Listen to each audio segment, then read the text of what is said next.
लोकसभा लढण्याची प्रत्येकाची इच्छा आहे, मी अपवाद नाही असं उदयनराजेंनी म्हटलं। उदयनराजेंनी साताऱ्यामधून लोकसभा लढण्याची इच्छा व्यक्त केली आहे।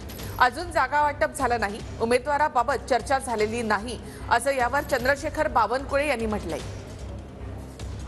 सातारा लोकसभामध्ये श्रीनिवास पाटील निवडणूक लढणार आहे, तुम्ही त्यांना तगडं आव्हान देणार आहे काय इच्छा आहे? हे बघा, लोकशाही आहे, प्रत्येकाला या लोकशाहीमध्ये प्रत्येक झाला म्हणजे अधिकार आहे।